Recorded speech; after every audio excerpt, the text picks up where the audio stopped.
Let's begin with the clap. The clap by President Trump as Putin is approaching him. What do you make of the clap? Michael, this is a moment. Remember, when Trump gets to that carpet there, he's waiting. He's in the authority position. By using that clap, he's taking some of the authority out of the moment, going from host into receiver. He offers a rapport, an opportunity to lighten the moment through that clap. It's followed by a smile as he puts his hand out in this very open palm gesture. It's an interesting hand move that he does in order to clap. In that particular, so the clap just takes some of the intensity out of the moment. And we showed the handshake as well. The handshake, the warm greeting between them. By the way, with regard to the clap, I hear a lot of criticism like, why would he clap for Putin? I don't have your expertise, but I took that as, it's like, hey, I'm happy you're here. Like Chris Ulrich, I'm happy you're on my show today. All right, we're going to do this. Yeah, then keep in mind, a clap moment like this, we'll see Tonight Show hosts and other folks who do this. It's like, let's get ready to do this. The handshake that follows that is a moment of opportunity for them to connect. Look, I'm not a big fan of body language experts. People can read anything into movements and body language, but a few of these people know what they're saying, because there are things that we do as humans that are universal. And I think I get what he's saying. It's almost like chop chop, chop chop. Let's get this going. You're late, maybe. And that handshake, Michael, lasts for 10 seconds as they build rapport. They're smiling at each other. They're making eye contact as they're looking at each other. This is a moment of rapport building and parity. And even in those moments, keep in mind, Michael, the handshake is a negotiation, an ongoing signal for power. Here, Trump shows deference, followed by pulling the hand in and using these touch gestures to reestablish dominance as they walk down, showing he's in control, he's in command. This is not their first rodeo. Correct. Clearly, each of them thought in advance. Am I going to smile? What do I want to transmit? It's the farthest thing from a candid moment, that you're ever going to find. All right, we have some behind the scenes footage. Can we go to the behind the scenes footage and have Chris Ulrich analyze what he sees in this? Hopefully you've seen it or can watch it now. Tell me what you see. All right, so this doesn't look like somebody who is being steamrolled. He looks like a host who is holding court. Hey there, quick pause to share something exciting. You may not know this, but I went from struggling with a stutter to building a YouTube channel with millions of views, over 10,500 subscribers, and counting. Do you want to create your own content but are unsure how to start? Watch my content creation playlist. It shows up at the end of this video. You won't find it anywhere else. I'll share my tools, tips, and strategies to help you grow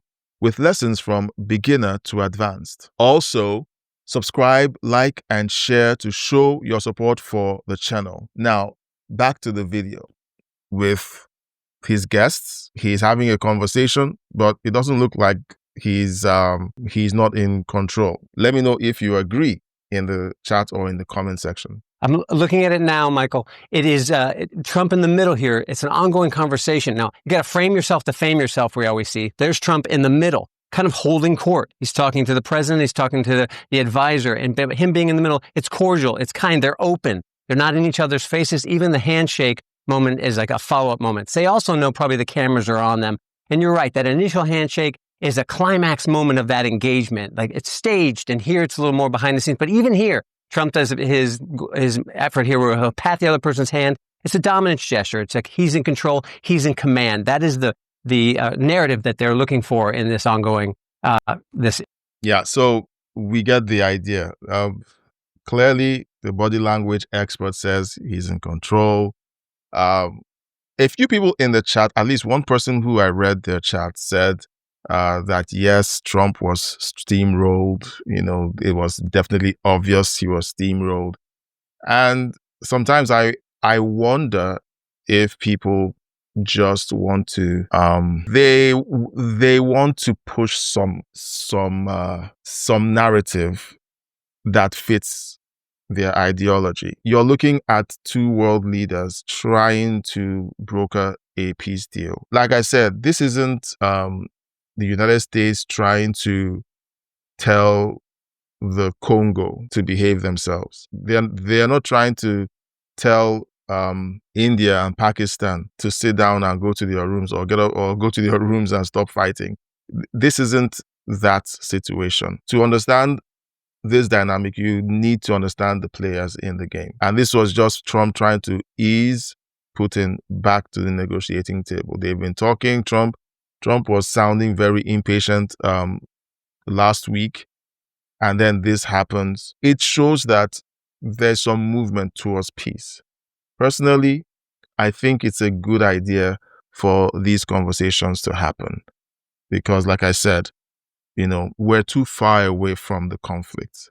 We're not the ones being woken up at night, hearing loud explosions coming closer and closer and closer to where we live. We're not the ones being displaced. We're not the ones with our countries completely destroyed. So rooting for Trump to fail at these negotiations is bad faith, in my opinion. So the chat, as usual, is very interesting. The chat is very interesting. So we're going to look at the conversations. Oh my goodness. Okay. So I Love American News says Trump is in charge. Well, there's a still of Trump. Political says CNN accidentally hired a body language expert who tells the truth instead of the narrative, and their HR department is in panic mode. Find me an expert who follows the script. Let's find something else. Okay, but Jackie Heinrich of Fox told us that Trump got steamrolled because Putin spoke first. So I reacted and reviewed that report during the last live stream, and one of the things that struck me about that report was what she said about them waiting for President Trump and Putin to come in to give a press conference, and they didn't have their headsets ready for when Putin would be speaking. You're expected to have those handy, so they appeared to not be prepared to do their job. That's my own opinion, because if you're expecting two people to come to give a press conference, is it written in stone that the president of the United States has to speak first? Yes, he does do that regularly, but is it a requirement that President Trump speak first? So let me know in the chat or in the comment section if that is a requirement, because I'm not sure it is. I think maybe President Trump wanted him to speak first as an act of good faith, to be a good host, say, hey, go ahead and speak first, and if they didn't, if they weren't prepared to immediately put in the headsets to hear the interpreter, that was on them. I don't think it was on President Trump, in my opinion. So flipping it to saying that, he spoke first, that means he's in the alpha position. There was no indication that President Trump was trying to speak first, and then Vladimir Putin talked over him and took over the conversation. So how did they come to that conclusion that President Trump was being steamrolled? They came out from a meeting, a lengthy meeting, and then stepped in front of the mic. Clearly, President Trump had told him, you're going to go first, before they got on the podium. So it's a very strange thing to see them, make those arguments.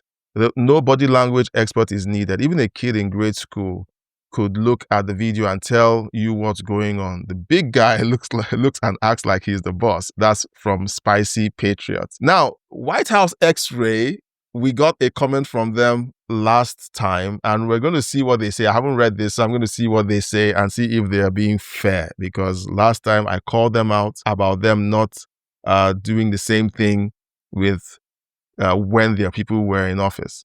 So let's read this. White House X-Ray said, Command, Trump sat in Anchorage like a GPS on mute, palm up, Putin staring, and the route to a ceasefire stuck on recalculating, laughing emoji. Definitely somebody who has major TDS issues. Look, when people, so here's one of those people who have this way of interpreting things to suit their narratives. So Patty Ann Wood said the August 15 palm up handshake signaled surrender. President Trump shakes hands that way all the time. He shakes hands that way all the time. Look at all of his interactions. He does the palm up handshake. He grips and then he pulls you in. If you go back and look at all of the handshakes, that's his signature handshake. You put your hand in his palm, he grips, and then he pulls you in. That's his signature. So Patty Ann Wood should go and check her credentials as a body language expert. White House X-Ray, you're officially labeled as the go-to TDS commenter.